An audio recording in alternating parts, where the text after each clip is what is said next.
Hello everyone, I hope you all are doing well and I wish you all the best. आपकी stock market की journey अच्छी जाए, आप अच्छे पैसे कमा पाओ guys. And thank you so much for watching my YouTube channel videos.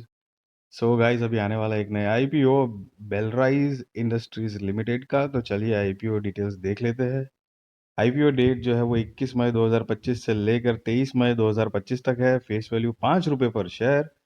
Issue price band 85 रुपये से लेकर ₹90 पर शेयर है। लॉट साइज 166 शेयर्स का है। एंड टोटल इशू साइज जो है वो 23 करोड़ 88 लाख 88 हजार 888 शेयर्स है।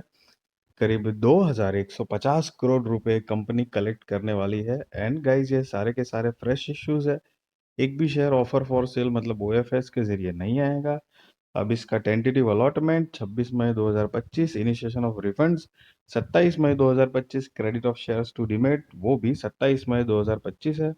टेंटेटिव लिस्टिंग डेट 28 मई 2025। Cut off time for UPI mandate confirmation शाम को 5 बजे 23 मई 2025 है। Issue type book built issue IPO. Listing जो है वो बीएसई एनएसई पे गाइज होगी। सो ये एक मेन बोर्ड आईपीओ है गाइज, जिसकी share holding pre issue 65 crore 9 lakh 90 हजार 304 share. Share holding post issue 88 crore 98 lakh 79 हजार 192 शेयर है। सो बेसिकली आप ये जो शेयर होल्डिंग पोस्ट इशू का जो फिगर है, उसमें से शेयर होल्डिंग प्री इशू का फिगर माइनस करते हो तो आपको फ्रेश इश्यूज के जो नंबर ऑफ शेयर्स है वो मिल जाएंगे।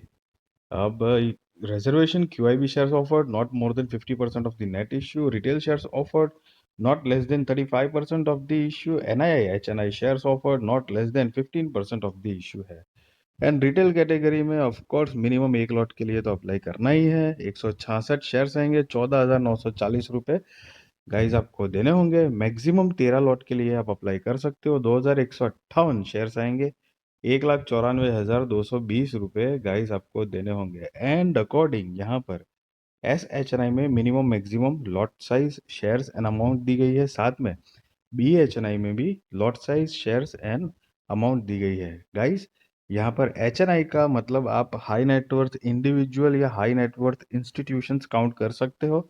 एस एन बी जो है वो स्मॉल एंड बिग के हिसाब से अलग अलग कैटेगरी बनाई गई है।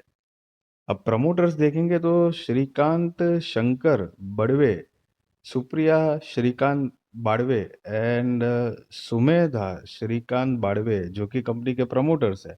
और इनकी शेयर होल्डिंग प्री इश्यू 99.81% है। शेयर होल्डिंग पोस्ट इश्यू नहीं दी गई है गाइस। एंड अगर आप कंपनी के बिजनेस की ब्रीफ आइडिया लें तो 1988 से इनकॉर्पोरेटेड है। Belrise industries limited manufactures automotive sheet metal and casting parts, polymer components, suspension and mirror systems specifically for two-wheeler, three-wheeler and four-wheeler passenger and commercial vehicle. The company is an automotive component manufacturing company in India offering a diverse range of safety and critical systems. So guys, ये basically जो चीज़ें बनाती है वो two wheeler, three wheeler, four wheeler के लिए मतलब I mean commercial vehicle और पैसेंजर व्हीकल के लिए मटेरियल बनाती है। तो पोर्टफोलियो क्या क्या है, मतलब क्या क्या चीज़ें बनाती है, तो जिसके अंदर आता है metal chassis system, polymer component, suspension systems, body in white components and exhaust systems. और कंपनी के जो क्लाइंटल बेस है जिसके अंदर Bajaj, Honda, Hero, Jaguar Land Rover, Royal Enfield, V commercial vehicles, Tata motors and Mahindra. और जून 30 2024 के according the company services a total of 27 OEMs globally.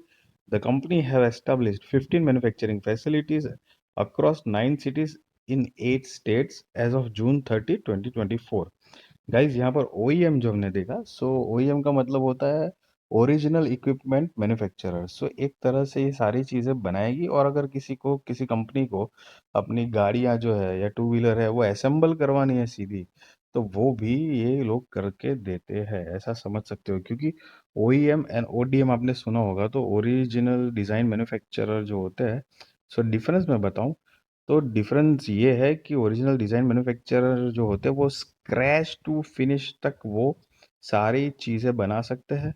मतलब उनकी कैपेबिलिटी, मैन्युफैक्चरिंग सेटअप उस तरह का होता है।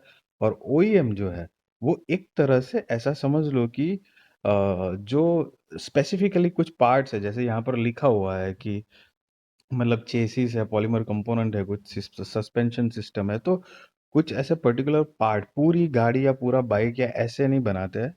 तो ये मतलब असेंबल जरूर करते हैं, ऐसी बात नहीं है। सो उसको ओईएम बोलते हैं। ओडीएम में टोटल स्क्रैच टू फिनिश तक सब कुछ कर सकते हैं वो। साथ में कॉम्पिटिटिव कुछ स्ट्रेंथ भी दी गई है गाइस। और अब अगर कंपनी के फाइनेंशियल्स की बात करें तो यहाँ पर 31 मार्च 2022, 23, 24 एंड 31 दिसंबर 2024 के फाइनेंशियल्स दिए गए हैं गाइस। ये सारे फिगर करोड़ में है। और रिसेंट वाला जो है 31 दिसंबर 2024, वो फाइनेंशियल्स हम नहीं काउंट करेंगे क्योंकि वो फुल ईयर का नहीं है। सो ईयर ऑन ईयर बेसिस पे चलिए कंपेयर करते हैं 31 मार्च 2022, 23, 24 के फाइनेंशियल्स की कंपनी ने क्या प्रोग्रेस किया हुआ है ये 2-3 सालों में। सो गाइस देखो, जो कि असेट जो है वो बढ़ने मतलब बढ़ रही है, रेवेन्यू भी बढ़ रहा है, प्रॉफिट आफ्टर टैक्स वो भी बढ़ा हुआ है, नेटवर्थ भी ग्रो कर रही है, रिजर्व्स एंड सरप्लस भी ग्रो कर रहा है, मतलब बढ़ा हुआ है। टोटल बोरोइंग्स जो है वो 2597 करोड़ के आसपास थी, जो कि कम हुई है थोड़ी, 2440 करोड़ रुपए के आसपास हुई है। सो एक तरह से वो एक अच्छी बात है। ओवरऑल फाइनेंशियल्स देखें तो एक नॉर्मल डिसेंट ग्रेजुअल ग्रोथ है। लेट्स सी कंपनी आगे क्या करती है।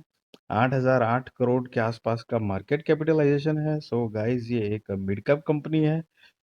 ROC 14.83%, debt to equity 0.97, RONW 13.33%, PAT margin 4.36, price to book value 2.5, EPS pre IPO 5.42, post IPO 3.68, PX pre IPO 16.61, post IPO 24.47 है गाइस। और ये जो आप नोट देख रहे हो वो basically EPS pre IPO and post IPO कैसे कैलकुलेट किया है उसके बारे में गाइस बताया गया है। और अब अगर कंपनी का ऑब्जेक्ट ऑफ इश्यू देखे, मतलब आईपीओ लाने की वजह, so repayment prepayment in full और in part of certain outstanding borrowings avail by the company, and दूसरा general corporate purposes. So guys, और साथ में यहाँ पर एक्सपेक्टेड अमाउंट इन मिलियंस लिखा हुआ है। सो गाइस याद रहे ये एग्जैक्ट अमाउंट नहीं है, एक्सपेक्टेड है। सो आसपास आप गिन सकते हो। So guys, just be responsible trader, be responsible investor, value your money guys. I really wish you all the best. आपकी स्टॉक मार्केट की जर्नी अच्छी जाए, आप अच्छे पैसे कमा पाओ गाइस। एंड यस, किसी भी तरह का बाय और सेल रिकमेंडेशन मैं आपको नहीं दे रहा हूँ, ना ही मैं आपको ये बता रहा हूँ कि आप आईपीओ में अप्लाई करो या ना करो। That is depend on your risk research, financial advisor को पूछकर करना। और मैं कोई से भी रजिस्टर्ड रिसर्च एनालिसिस नहीं हूँ। सो मैं अपना पॉइंट ऑफ व्यू ओपिनियन एक शेयर करता हूँ आपके साथ। सो मैं गलत भी हो सकता हूँ, सही भी हो सकता हूँ। So guys just be responsible trader, be responsible investor, value your money guys. And yes, video अच्छी लगी तो जरूर लाइक शेयर सब्सक्राइब करिए। आपके सारे कॉन्टैक्ट के साथ भी मेरी वीडियो चैनल शेयर करिए, ताकि उनकी भी स्टॉक मार्केट की जर्नी और भी ज़्यादा कॉन्फिडेंट, सक्सेसफुल और अवेयर हो पाएगा। Thank you so much for watching this video.